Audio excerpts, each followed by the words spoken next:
did kids 2,500 years ago hate doing their homework too? I mean, it's a pretty funny question to think about, right? You know, when we picture the ancient world, our minds almost immediately jump to, like, Alexander the Great conquering the known world, or Socrates drinking hemlock, or these massive, epic battles. We very rarely stop to just think about the everyday, totally normal people who just woke up, ate breakfast, and went to school. Welcome to this explainer. Today we're exploring a day in the life, ancient Athens, and the 2,500-year-old homework fail. We're basically going to time travel 2.5 millennia into the past to experience the everyday reality of the ancient world. And as you're going to see, human nature, especially when it comes to kids and their schoolwork, really hasn't changed all that much. To do this, we're going to focus on one specific narrative avatar.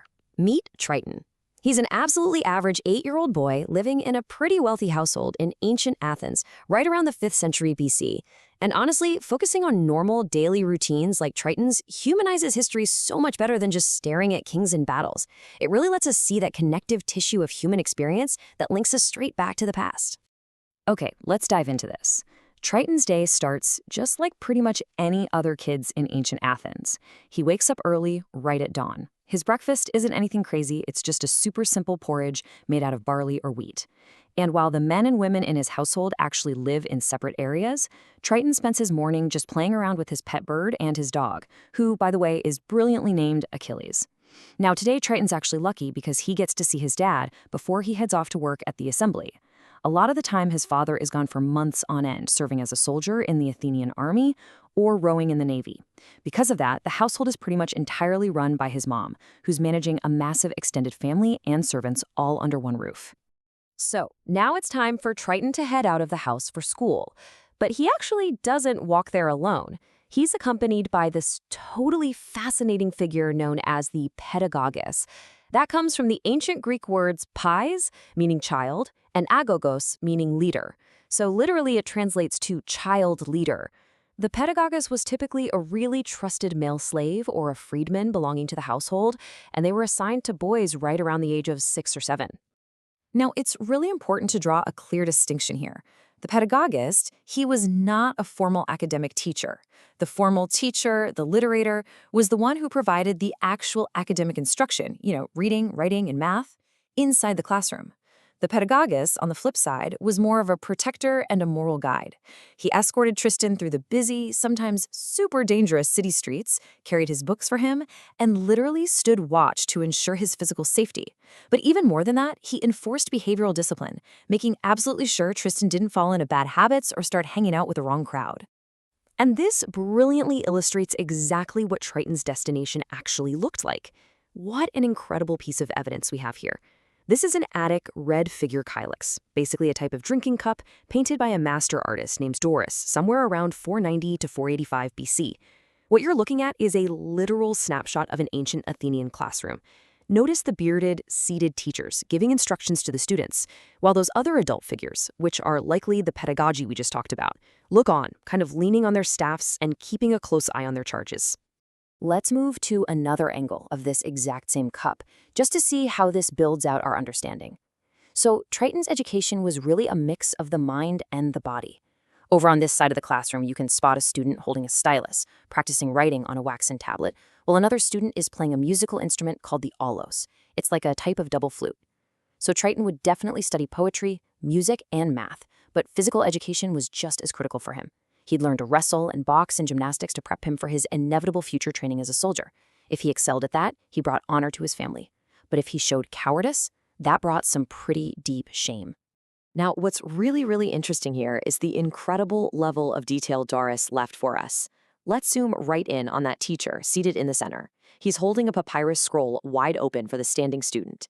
And in this amazing stroke of artistic license, Doris actually rotated the text 90 degrees so that we, the viewers, can read it perfectly. And thanks to this tiny little detail, we can read the exact Greek letters written on this 2,500-year-old scroll. Seriously, how cool is that?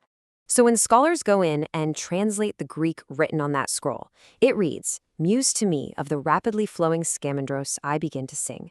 Now, the Scamandros is a famous river right near the ancient city of Troy, exactly where the legendary Trojan War took place. And look, in English, this sounds like a perfectly fine, majestic opening to an epic poem, right? Sounds like something straight out of Homer.